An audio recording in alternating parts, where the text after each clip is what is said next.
우리가 이사야서 40장 1절 2절을 보면은 내 백성을 위로하라고 말씀하고 계시죠. 오늘은 이제 그 자존감이라고 하는 것에 대해서 제가 좀 다뤄봐야겠다는 생각 계속 하고 있었는데, 제가 그 고난을 주신 하나님에 대해서 전했던 영상들도 한번 처음부터 이렇게 한번 살펴보면 정말 좋겠다 싶어요. 그것이 왜 하나님이 우리에게 고난을 주시고 그 고난 가운데서 우리가 어떠한 믿음을 행해야 되는지가 제가 설명을 드린 거기 때문에 실질적으로 성도들에게 고난이 닥쳐온단 말이에요. 그때 우리가 어떤 믿음을 가져야 되는지 그 부분에 대해서 제가 이렇게 분명히 설명을 드렸었기 때문에 그 부분을 반드시 우리들이 잘 이해하고 넘어가야 되겠어요. 그 현대의 많은 설교가 사람들 자존감에 대해서 설교를 하고 있는 것 같아요. 그 이유가 현대에 들어오면서 특히나 많은 사람들은 그 스마트폰의 보급과 이런 SNS의 보급으로써요 서로 비교하는 게 더 심해졌죠, 옛날보다. 특히나 한국은 더욱더 심한 것 같아요. 그 인간의 본성은 어쩔 수가 없어. 근데 교만하고 자기를 높이고 하는 그 인간의 본성은요, 남들과 비교를 통해 자기의 우월감을 찾든지 아니면 낙심하든지 이게 늘 있는 거죠. 이거 뭐 그게 나쁘다고 아무리 말한다고 해서요 그게 고쳐질 수 있는 사람은 아무도 없어요, 사실은. 근데 그런 것을 통해서 사람들은 이제 자기 잘난 것만 이렇게 자랑하려고 하고 자신의 안 좋은 것들, 단점들은 가리려고 하고, 사람이 자기의 단점을 자랑하려고 하는 사람은 정말 없거든요. 감추려고 하죠, 어떻게든. 자기의 못난 부분은 가리고 잘난 부분만 이게 하려고 하는 그런 SNS, 인스타그램 뭐 이런 것들에 의해서 더 이 시대는 그런 문제가 심해진 것 같고, 어떻게 해서든지 자기를 잘나 보이게 하고자 노력하는데, 그러한 문화들이 정말 많이 세상을 더 이렇게 덮친 것 같아요. 그러다 보니까 오히려 사람들은 오히려 많은 세상의 그런 문화들로 인해서, 풍조로 인해서 상처 입고 힘들어하는 사람이 정말 많아요. 정신병은 폭증하고 낮은 자존감을 가지게 되고 그런 일들이 정말 많죠. 그래서 인간관계에 있어서도 사실은 이러한 세상의 기준 때문에 그냥 상처 많이 받아서 인간관계도 사실은 하는 걸 거리끼워하는 게 사실 정말 많아지고 있어요, 지금 시대는. 그러다 보니까 교회 설교들이 전부 다 이런 것에 초점을 맞춘다라고 하는 거죠. 자, 이런 것을, 그래서 지금 현대 교회의 흐름은요, 이 자존감과 인간의 마음의 상처라고 하는 것을 인간의 가장 중요한 문제, 인간의 가장 중대한 문제, 혹은 인간의 가장 필요한 그런 시급하게 해결돼야 될 문제, 그리고 아니면 인간에게 가장 근본적인 문제라고 이렇게 생각한다는 거예요. 그 마음이 힘들고 그 자존감이 낮고 이런 상처들을. 자, 그러다 보니까 이러한 것을 치유해주기 위해서요, 많은 설교들의 주제는 사실은 그 중심은요, 결국 너는 특별하다는 거예요. 결국 그게 지금 많은 교회들의 흐름이에요. 너가 특별하고 너는 소중하다는 거. 그 예전에 저도 어릴 때 많이 보던 애니메이션이 있었는데, 교회에서요, 그 무슨 목각 인형 어떠한 정확히 그 기억이 안 나요. 하도 본지 오래돼가지고. 많은 교회들에서 틀어줬을 거야. 아마 한국교회 대다수 봤었으니까. 어떤 목각 인형이 막 자존감이 낮아진 거야, 쉽게 말하면. 이게 사람들을 막 어떤 막 대단한 사람한테 막 별 스티커를 보내주는데, 이 남 목각 인형은 초라하고 실수가 많고 부족한 사람에다 보니까 아무도 걔한테 관심을 기울이지 않고 별표를 던져주지 않는 거예요. 근데 자기를 만든 목수를 찾아가니까 넌 특별하단다, 이제 그 얘기예요, 쉽게 말하면. 그러니까 이게 지금 한국에서, 한국뿐만 아니라 미국에서부터 시작된 현대 교회의 설교의 흐름이라고 할 수가 있어요. 너가 특별하고 하나님은 너를 특별히 여기기를 원하시고, 하나님께서 너를 스스로 존중하기를 원하시고, 하나님께서는 하나님도 너를 존중하시고, 하나님이 너를 스스로 특별히 여기기를 바라시는 게 그게 하나님의 뜻이기 때문에 너도 너 자신을 특별히 여기고, 너도 너 자신을 소중히 여기고, 너도 자기 자신에 대해서 자기 자신을 사랑할 수 있어야 돼. 너는 이 세상에 있는 무엇과도 비교할 수 없는 소중한 사람이야. 이게 사실은 성경이 말하지 않는 바는 아니에요. 그래서 제가 이 부분에 대해서 정확히 성경적으로 분명하게 얘기해야 되겠다는 생각이 많이 들었어요. 뭐 다음 주까지 하게 될 수도 있고. 그러니까 되게 좋은 말이잖아요. 너가 스스로 특별하고 낮은 자존감을 가지고 있는 사람들에게, 상처 많이 받는 그런 청년들에게, 가장 어려운 상황에 있는 상처 많이 받은 사람들에게 안 그러겠어요? 우리 지금 희주사님도 하나님이 희주사님 특별하게 여겨요. 사랑해요. 공감해 주실 거예요. 이해해 줄 거예요. 스스로 존중해 여기세요. 하나님은 희주사님 특별하게 여기니까 이런 말이 듣기 싫지가 않죠. 근데 이런 말이 틀린 말이 아닌데 항상 우리가 복음을 전해 나가면서는 순서가 있다는 말이에요. 자, 그리고 나서 그렇게 인간이 자기 자신을 하나님이 너 자기 자신을 특별히 이기시고 하나님 너를 존중하시기 때문에 그게 하나님 뜻이기 때문에 너도 스스로 자기 자신을 특별히 여기고 존중해야 되라고 하는 것, 이것이 또 말씀이라고 치면은 그러다 보니까 하나님이 또한 사람들의 어려운 마음을 항상 너의 마음에 공감해 주시고 위로해 주신다는 말을 계속하게 돼요. 반복적으로 계속해서 하나님은 너를 위로해 주시고 공감해 주시고 그 아픈 마음을 아시고 그 모든 것에 대해서 하나님이 함께 힘들어 하시고 함께 슬퍼하시고 함께 너의 아픔에 대해서 늘 있는 너의 슬픔을 그대로 느끼시는 그러한 하나님이시다라고 이런 말씀들이 주류가 될 수밖에 없는 거예요. 그리고 하나님은 항상 어떤 분이 되냐니까 너를 위한 분이야 이렇게 되는 거예요. 하나님의 모든 뜻도 너를 위한 것이고 하나님이 존재하는 것도 너를 위한 것인 것처럼 이렇게 된다는 거예요. 왜 그러냐? 하나님은 많은 예전에는 페이스북에 제가 예전에는 페이스북 이제 요즘에 안 하는 지 되게 오래되긴 했는데 예전에 페이스북을 이제 할 때는 많은 기독교 페이지라든지 막 이런 데 보면은 막 눈물 짓고 있는 아이를 이렇게 감싸주시는 하나님, 같이 눈물 흘리시는 하나님. 그러니까 하나님은 오직 우리의 위로와 공감과 우리의 삶을 위해서 존재하고 그리고 하나님의 모든 뜻도 내가 행복한 것이라고 하는 것. 하나님의 모든 뜻은 그 무엇도 아니고 나의 행복이요, 나의 평안이요, 나의 위로라고 그렇게 말씀을 가르쳐 나간다고 하는 거예요. 근데 이렇게 세뇌되어 있다 보니까 많은 사람들이 실제로 성경이 말하고자 하는 참된 위로가 무엇인지에 대해서요 잃어버리고 오히려 참된 모든 위로와 평안과 평강을요 잃어버리게 된다는 거예요. 그러니까 이런 속에서 나오는 간증들이라고 하는 건 전부 다 어떠하냐니까 인간의 근본적인 그 문제에 대한 그 진단을 이 세상에서 마음이 힘든 거라고 이렇게 진단했었고 세상에 치이는 그런 상처들이라고 진단했었기 때문에 내가 이렇게 어려운 일을 당했었고 내가 이렇게 힘든 상황에 놓여 있었고 내가 이렇게 슬픈 일을 당하였었는데 내가 하나님이 나를 위로해 주시고 공감해 주시고 사랑해 주셔서 나는 이렇게 위로를 얻었고 나는 이렇게 힘을 얻었고 하나님이 나의 삶을 이렇게 선히 인도해 주셔서 내가 지금도 이렇게 기쁨으로 하나님께 감사를 드리고 있습니다. 이게 전부 다 모든 사람들의 간증이에요, 사실은. 내가 힘든 데서 날 도와주시고 나를 공감해 주시고 위로해 주시고 그게 끝이에요. 결국은 그거야. 그러다 보니까 이것에서 그럼 과연 참된 평안을 얻을 수 있는가? 저는 되게 뜬구름 잡는 얘기 같아요. 하나님이 공감해 주신다는 게 뭐예요? 하나님이 어떤 분인지 몰라요. 근데 정작 살아계신 하나님, 우리가 영상으로 제가 살아계신 하나님에 대해서 영상을 다시 한번 봤던 이유는요. 하나님이 그렇게 시시한 하나님이던가요? 그 시시한 하나님이에요? 눈물만 찔찔 흘릴 줄 알고 공감만 해주는 하나님이 아니면 실질적으로 역사의 전 모든 과정을 다스리시고 통치하신 절대의 주권자예요? 하나님의 뜻에서 벗어난 일이 다 하나도 있던가요? 우리가 성경을 통해서 살펴볼 때? 인류의 역사 가운데서 사람의 인생 가운데서 하나님의 손길이 미치지 않는 범위가 있던가요? 없어요, 성경에서. 그 지혜와 지식과 그 영광이 무한하신 하나님인데 단지 아주 나약한 인간이 그냥 상담자 정도 수준밖에 안 되는 신으로 격화돼 버린 거예요, 하나님은.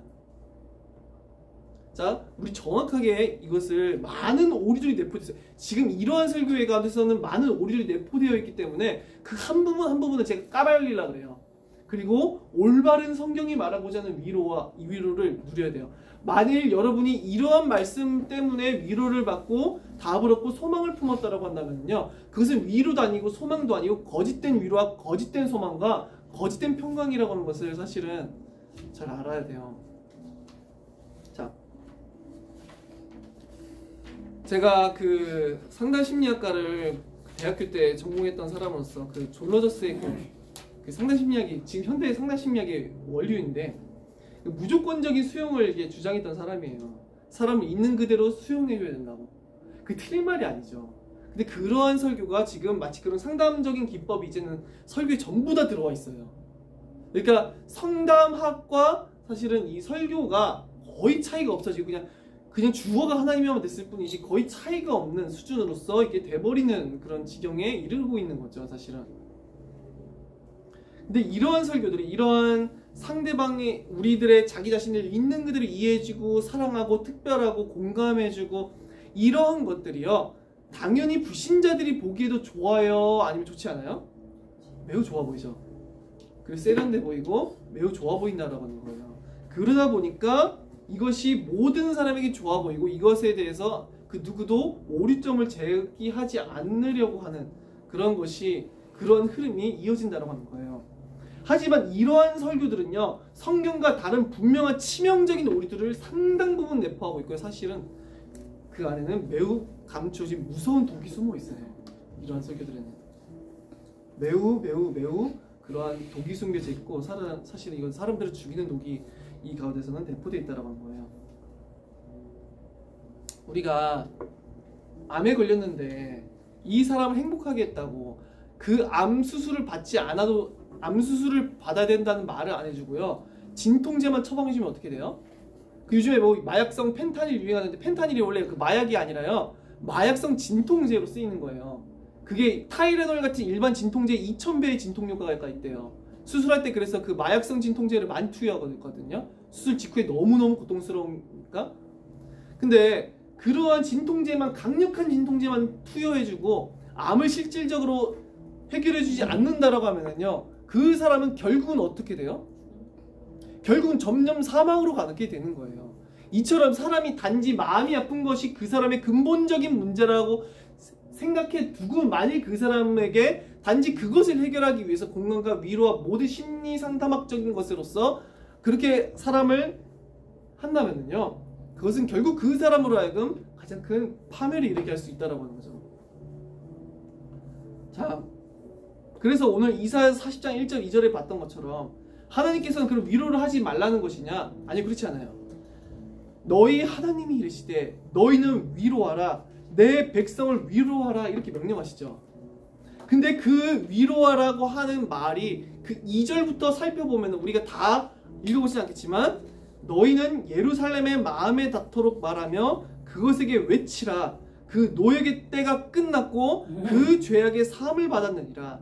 그의 모든 죄로 말미암아 여호와의 손에서 벌을 배나 받았느니라 할지니라 하시니라. 그들이 죄로 인하여서 하나님의 벌을 받았었어요. 이스라엘 백성들이요.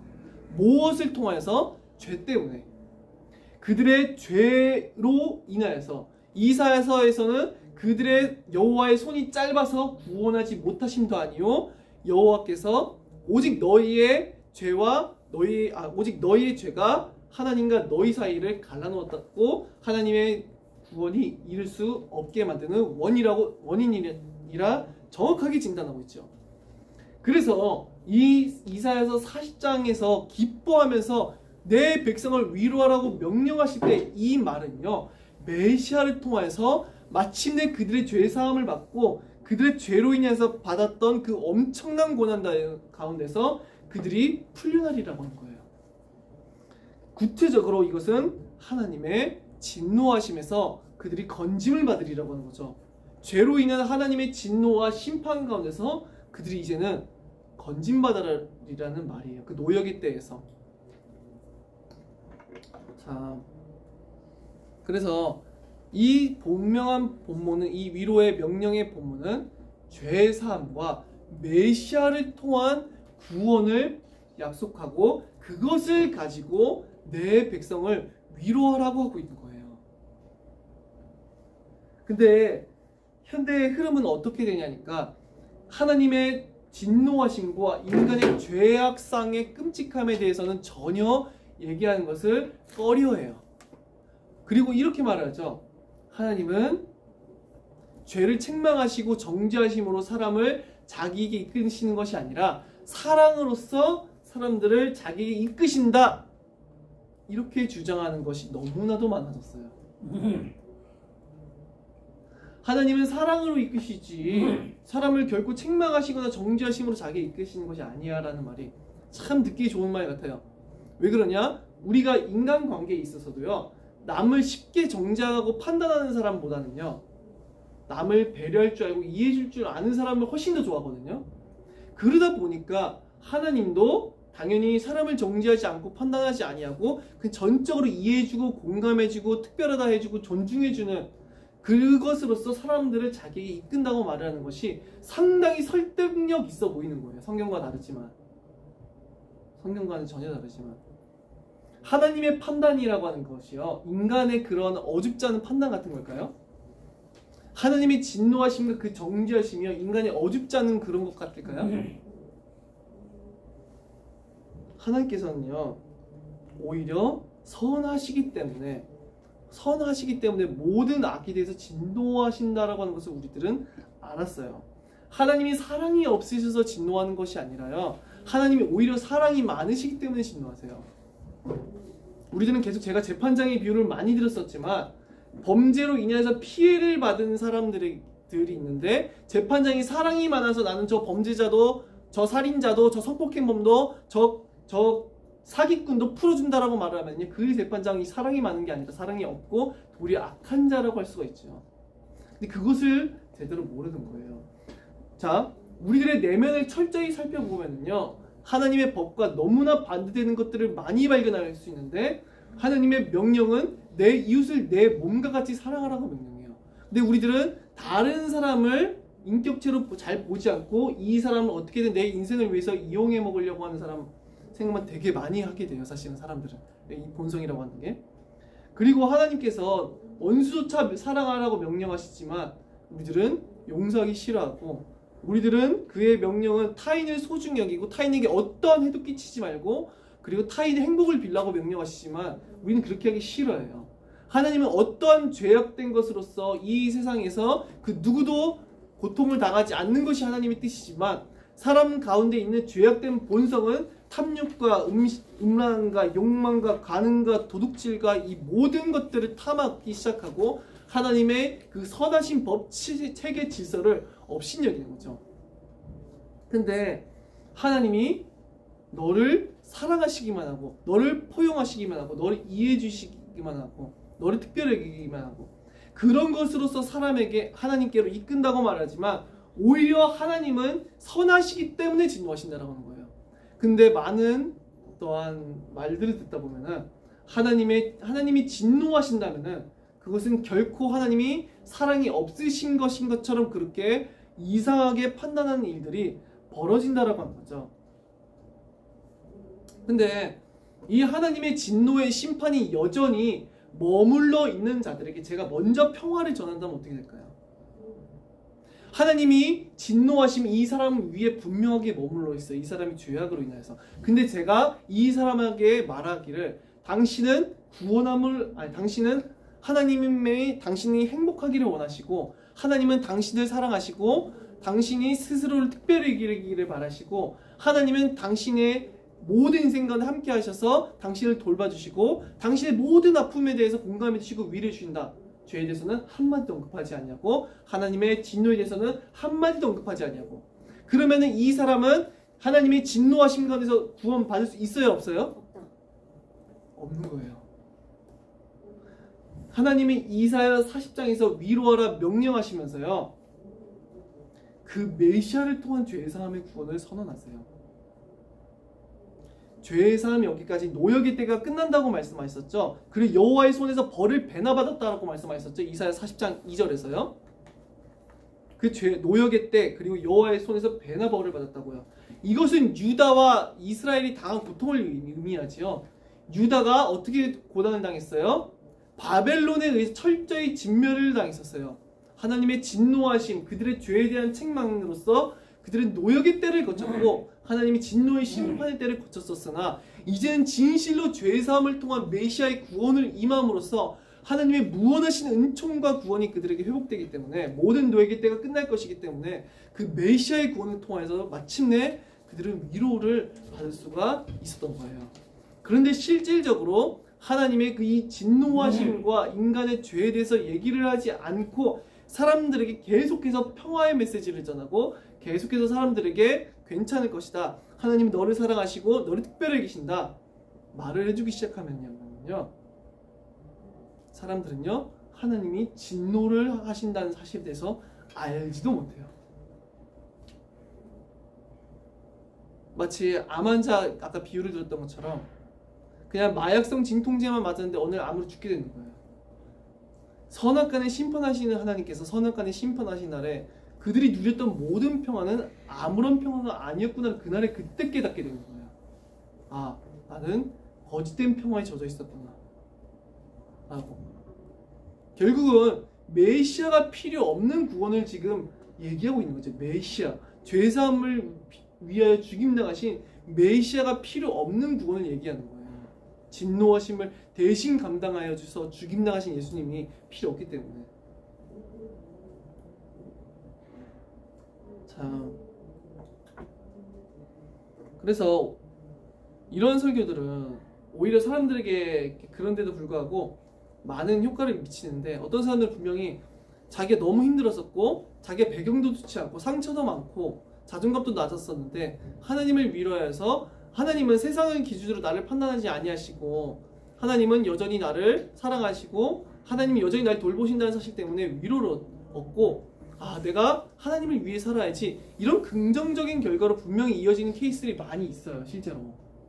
그러니까 이러한 경우를 들어서 아, 역시 하나님은 사랑이라고 말을 하는 이 말씀이 사람들을 변화시키고 하나님께로 이끌게 되는 거구나 라고 생각할 수 있는데, 실질적으로 그 결과는 전혀 달라요.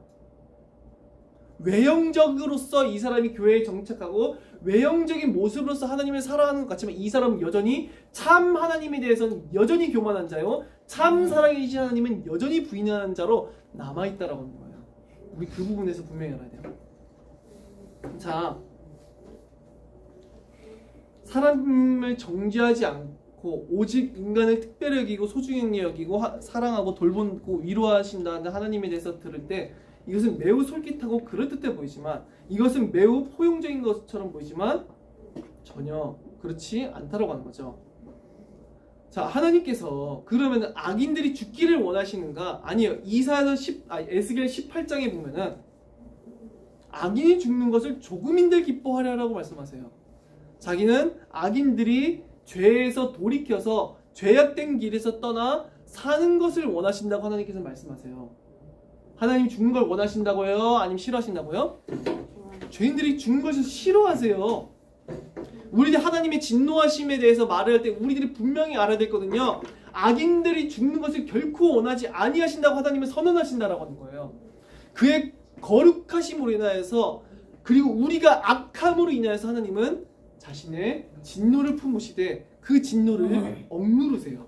우리들을 구원하시고자, 우리를 돌이키시고자 자신의 의로우신 분노를 억누르시고 우리의 회개의 때를 계속해서 주시는 거예요.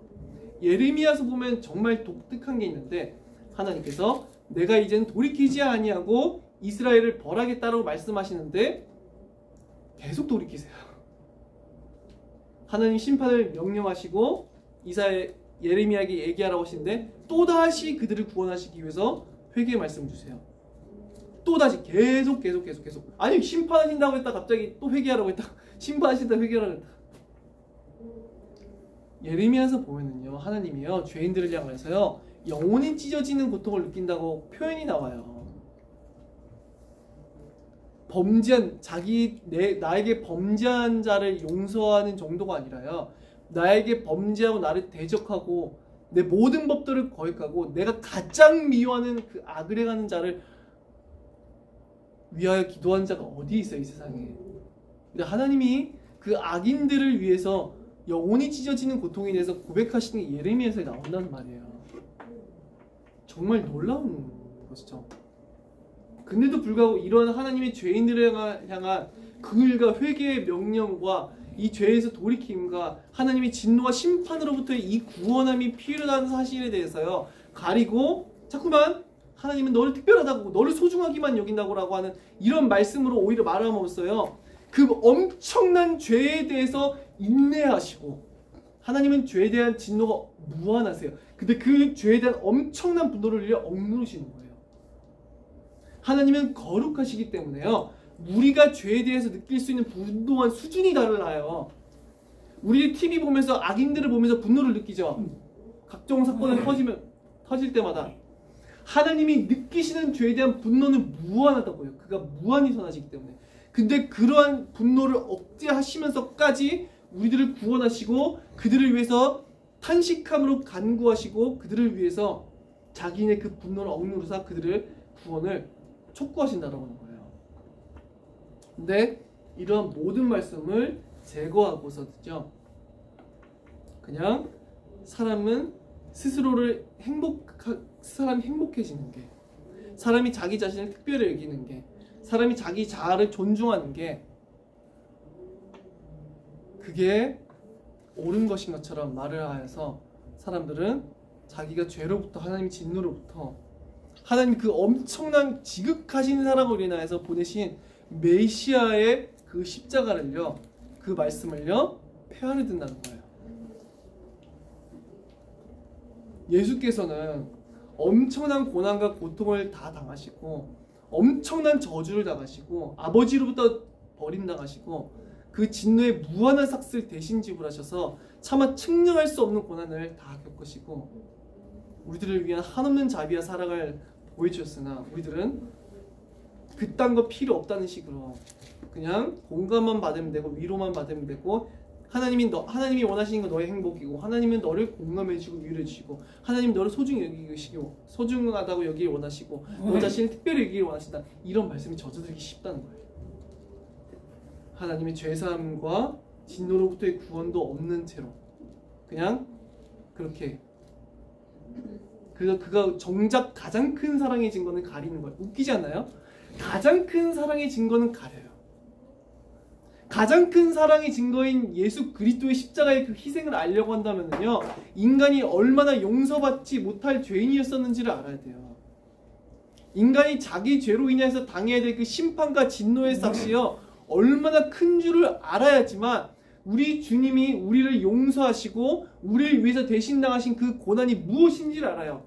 근데 그 원수된 자를 위해서 지불하신, 그 부패한 자들을 위해서, 죄인 되었던 자들을 위해서 지불해 주신 예수 그리스도의 유일한 사랑의 절대적인 근거는 다 내팽개쳐버리고 그냥 하나님은 너를 특별히 여기시다라고 말하는 그 신약적인 말씀으로서 하나님의 사랑을 값싸게 뒤바꿔치게 하려고 한다는 거죠. 그러니까 오히려 하나님의 사랑을 값싸게 만드는 거예요. 무한하신 하나님의 사랑을 십자가 위에서 엄청난 모든 진노의 삭을 다 지불하신 예수 그리스도의 그 무한하신 사랑을 다 무가치한 것으로 돌려버린다라고 하는 거죠. 근데 그게 어떻게 하나님의 사랑이라고 말하는 거예요? 내가 어떻게 하나님의 사랑이라고 하는 걸 믿어요? 하나님의 무한하신 사랑과 자비와 그의 지극하신 인자심과 돌보심이 영원에서 영원히 이르기까지 나의 것임을 어떻게 확신하냐고요? 그리스도 예수가 나를 위해서 죽으셨기 때문에 그래요. 하나님의 피가 나의 것이기 때문에 그런 거예요. 하나님의 진노하심과 그 죄 가운데서 예수께서 우리들을 대신하여서 자기의 피로 우리를 사셔서 영원히 자기와 하나가 되게 하셨기 때문에 그래요. 근데 그 십자가는 다 내팽개쳐버리고 하나님의 사랑이시다라고 하는 말씀이, 도무지 하나님의 진노하심을 말을 하지 아니하면서 하나님의 사랑이라 말하는 것은요, 도리어 하나님의 진노하심을 가려서 죄로부터의 구원을 도리어 놓치게 만들고 하나님의 진노로 영원한 심판 가운데로 나가게 하는 거예요. 하나님이 베풀어진 십자가를 폐기 처분해주면서 하나님이 어떻게 성도를 위로하시고 어떻게 사랑하시는지를 그걸 말하지 아니하면서 인간이 자기가 만드는 자기의 지혜로서 자기의 방법대로 사람들을 위로하려고 한다고 해서 그것이 하나님이 원하시는 방도겠냐고요. 그렇지 않다라고 하는 거죠. 자, 그러면서도 하나님을 많이 오직 사랑이라고 말을 하면은 사람이 위로를 받고 자기가 뭔가 저는 하나님 앞에 이런 위로를 받았어요, 하나님을 위해 살래요 라고 말을 하는 것 같지만 사실은 상당한 오류가 그 가운데는 내포하고 있어요. 사람들은요 오히려요 그런 말을 들으면은요 하나님을 따르는 것 같은데 더더욱 마음이 완고해지고 완악해져요. 그들이 계속 자기를 위해서만 행동하고 자기의 행복만이 내 행복만이 자기 뜻이라고 여기는 하나님이 라고 배웠기 때문에 하나님에 대한 거부감을 느끼지 않지, 하나님께서 만일 인간이 하나님께 복종해야 되고 인간이 하나님께 영광을 돌리지 아니한다라고 한다면 그는 자기의 영광을 위해서 반드시 죄인들을 징벌하시라고 하나님을 이제 나중에서야 듣게 되었을 때 그들은 그것은 내가 믿는 신이 아니라고 부인해버리기 시작한다는 거예요. 하나님은 나를 위해서 행동해야 되고 나의 행복을 빌어주셔야 되고 나의 평안을 빌어야 되고 나의 문제 해결을 위해서 행동해야 되고 나를 위로해주고 나를 공감해주고 나를 특별하다 해줘야 되는데 즉 내가 하나님의 영광을 위해서 존재한다는 말씀은 거부하면서 하나님이 나를 위해서 모든 것을 해줬었던 그런 분이셨었는데 하나님이 절대주권자라고 하나님이 자기 뜻대로 모든 만물을 다스릴 수 있는 영원하신 왕이라고 인간의 전 삶의 목적이 하나님의 영광이고 인간은 오직 하나님의 영광을 바라봐야 되고 인간은 오직 그의 영광 안에서 머물러야 하고 하나님은 하나님의 모든 궁극적인 목적은 자기 영광이라고 하는 이 말을 들었었을 때 그것이 점점점 거리낌이 되더라고 하는 거죠. 자, 우리가 배고픈 동물들도요 먹이 던져주면요 좋아해요 싫어해요? 고양이들 길거리 널리는 추루 하나 던져주면 너무너무 좋아하잖아요. 안 그래요? 배고프면. 근데 우리들이 문제가 많고 고통이 많아서 하나님을 의지하는 것도 틀린 게 아니에요. 항상 하나님 의지하러 명령하세요. 성경 제가 하나님의 영광에 대해서 다시 영상을 보면서도 나눴었지만 하나님 그걸 원하세요. 고난 중에서도. 그게 틀렸다라고 하는 말이 아니라요. 틀렸다라고 하는 말이 아니라 그것만 알면 안 된다라고 하는 거예요. 우리들 하나님의 진노로부터 구원을 받아야 되고요. 하나님의 우리 죄로부터 구원을 받는 것을 얘기하지 않는다라고 치면요. 그것은 잘못되었다는 거죠.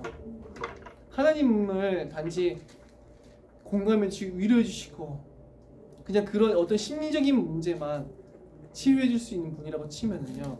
그것은 하나님에 대해서 잘못 알고 있는 거예요.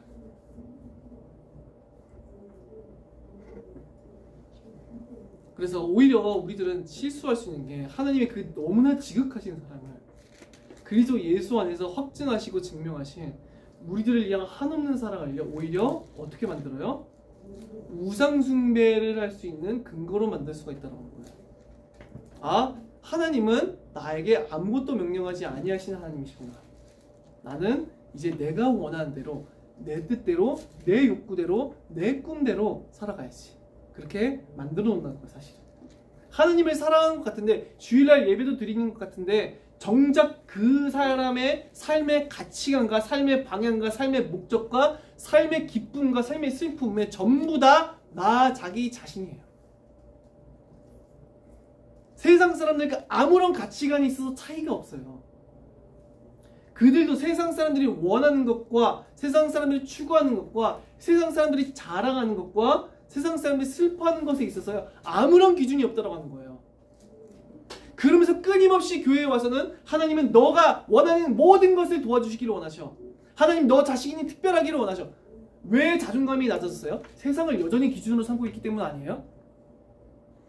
이 세상에 있는 것들로 인해서 자존감이 낮아진 애들한테 이 세상에 있는 것들로 힘들어하는 사람한테 이 세상에 그런 것들은 죄에 대해서 얘기해주지 않고 그게 우상 숭배 삶이라는 걸 얘기해주지도 않고 그냥 너 자기 자신을 주인으로 삼고 여전히 살아가도 하나님은 너를 공감해주고 위로해주고 너의 행복을 빌어주시는 게 하나님이고 하나님은 너 자기 자신이 행복하기를 원하고 너 자기 자신이 특별해지기를 원해. 그러니까 너 어떤 상황 가운데서도 용기를 잃지 말고 힘을 내야 돼.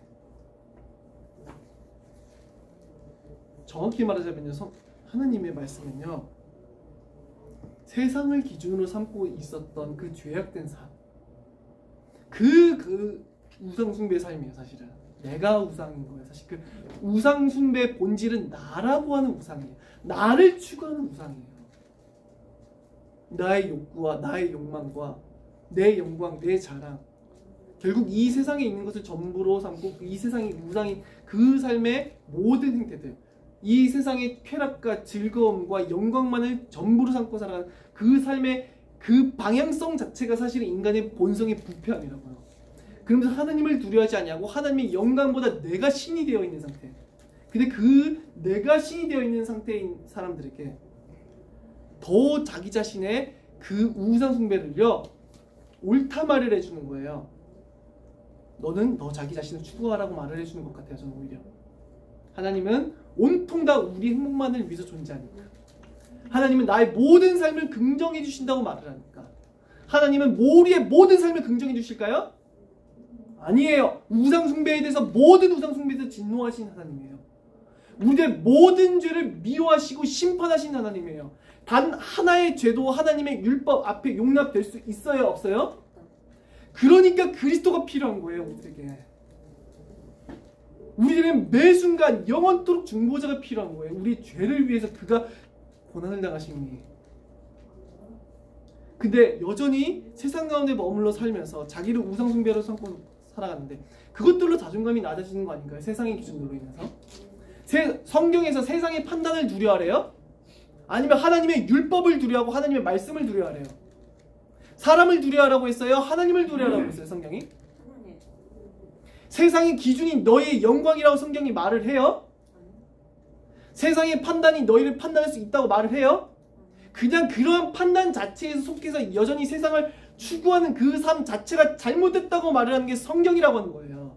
그 모든 것이 해 아래에 있는 모든 것들이 헛되고 헛되고 헛되니 모든 것이 헛되다고 말을 해주는 게 성경이라고요. 그래서 세상을 추구하는 사람들한테 하나님을 믿고 행복하세요라고 말을 해주고, 자기 자신을 오히려 추구하도록 말을 해주고, 하나님은 단지 내 모든 삶에 대해서 긍정만 해주시고 내 가치관은 여전히 불신자들과 똑같은 세상적인, 그리고 똑같은 인간 자기 추구적인 그런 것으로 남아있어서, 그러한 본성 때문에, 세상에 있는 것들 때문에, 내 자기 자신을 위하는 바로 그 마음 때문에, 내가 우상이 되어 있는 그 마음 때문에요, 내가 낙심이 되고 내가 절망에 빠지다면요, 그 절망과 낙심 자체가 잘못되었다고 말을 해줘야 돼요. 이 세상이, 세계가 자체가 잘못되었다고 하는 거예요. 이 세상이 인간이 잘 먹고 잘 살고 성공하기 위해서 태어난 게 아니라는 걸 말해줘야 돼요. 사람이 지음받은 것은 자기 자신이 사람들 앞에 잘나기 위해서 지음받은 것이 아니라요, 살아계신 하나님의 영광을 위해서 지음받았다라고 하는 것에서 얘기해줘야 돼요. 너 하나님께 앞에 이 세상에 너가 가진 것과 너가 이룬 것으로는 하나님 앞에 아무런 인정을 받을 수 없고, 그것을 추구하는 것 자체가 죄악된 삶이라고 하는 것을 얘기해줘야 돼요. 오히려 그리야 해서 그리스도 예수 안에 있는 그 지극히 영광스러운 영원한 것을 바라보게 만들어줘야 돼요. 우리들은 이 땅에 속한 자가 아니라 하늘에 속한 자들이라는 걸 알아야 돼요. 더 이상 우리들은 이 세상의 것으로서 낙심하는 자들이 아니라 하늘의 것으로 기뻐하고 하늘의 것을 잃을까봐 두려워하고 낙심하는 자들이 되어야 된다고 말을 해줘야 돼요. 그리스도를 잃어버리는 것은 아무런 슬픔도 느끼지 않으면서, 그리스도의 아름다우심을 바라보지 못하는 것에서는 아무런 슬픔도 느끼지 못하면서, 구원의 영광스러움을 바라보지 못하는 것에 대해서는 어떤 슬픔도 없으면서요, 그냥 이 세상에 있는 것들을 잃어버린 것 때문에, 얻지 못한 것 때문에 자존감이 낮아지고 슬퍼하고 상처를 받는다? 그냥 그 상태 자체가 잘못됐다는 거 얘기해줘야 돼요. 세계가 자체가 바뀌어야 돼요. 우리들은요, 하늘에 속한 자예요. 세상의 창조주는 하나님이에요. 세상의 주관자는 하나님이에요. 우리의 삶의 목적을 규정지을 수 있는 분은 하나님 한 분이에요. 모든 사람을 판단하는 것은요, 타인이 아니라 살아계신 하나님이에요. 자, 그래서 오히려 인간의 그러한 자기 존중감을 높여준다는 그 명목하에, 하나님을 오직 인간을 위해서 행동하고 존재하는 것인 것처럼 조금이라도 포장된다면 그건 옳지 못해요. 오히려 하나님은요, 우리들을 위해서요, 한없는 사랑을 가지고 계세요. 그의 사랑은요, 너무나도 순결하고 깨끗하고요, 전 성경을 읽을 때 그걸 너무나도 느껴요.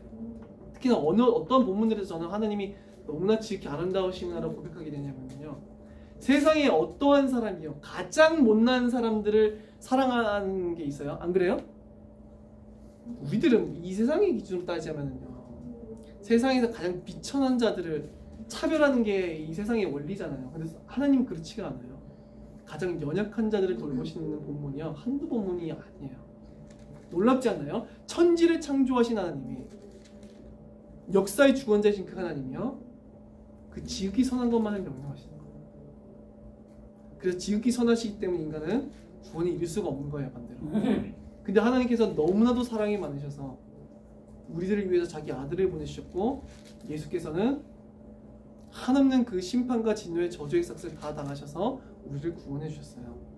근데 우리들은 이런 하나님의 엄청난 구원의 말씀을, 죄사함으로 인한 엄청난 말씀을 다 내팽개치고 오히려 그냥 하나님을 내 부패한 심정에 맞는, 그냥 내가 어떻게 살아가는지 내 뜻대로, 내 가치관대로, 내 목적과 내 영광을 위해서 세상을 살아가도 괜찮다라고 그렇게 믿을 수 있는, 그냥 하나님이 오직 나를 위해서 존재하고 나를 존중해주고 공감해주고 나를 특별하다 얘기해주는 그 수준에서 그치려고 한다는, 이러한 하나님의 위로와 사랑이 없다는 말이 아니라요, 그리스도 예수께로 돌이킨 자들에게 바로 이 모든 것이 있다라고 합니다. 사실 이 말을 능가하는 하나님의 충만하시고 무한하신 인자와 긍휼과 자비가 선하심이 영원에 이르기까지 우리 것이라고 하는 거예요. 그리스도 예수 안에서. 그래서 진짜 자존감이 회복되는 것은 무엇일까요? 자존감이 회복되는 게 아예 중요하지 않다는 것을 깨닫는 거예요. 사실은요. 우리의 자존감이 무슨 필요하다는 거예요. 하나님 앞에서요.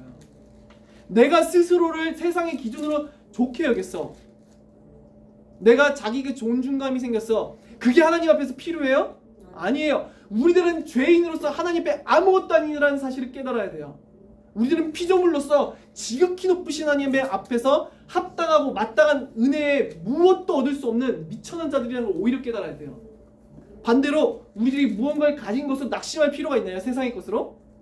아니에요. 왜 그래요? 세상보다 크신 하나님이 그리스도 예수의 십자가를 통해서 우리들을 향한 무한하고 영광스러운 사랑과 긍휼과 자비를 모든 것을 주셨어요. 아들을 내어주신 그분이, 모든 것을 내어주신 분이 바로 온 세상의 주인이신 하나님이에요.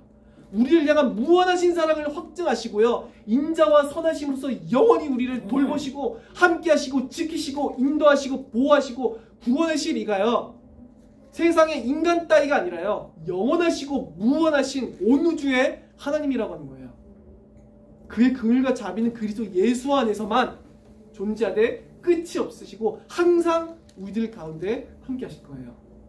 우리들의 영원한 참된 만족은요, 하나님이 너를 사랑하시는 그리스도 예수의 복음 가운데서만 주어지고 그 가운데서만 확신할 수 있어요. 하나님의 모든 사랑과 선하심과 인자와 자비와 긍휼과 하나님 나라의 영원한 위로의 모든 소망은요, 성경에서 그냥 주어지는 경우가 단 한 번이라도 있을까요? 아니에요. 오직 그리스도 예수의 약속 가운데서만 주어져요. 그래서 자존감 자체가 중요하지 않나요?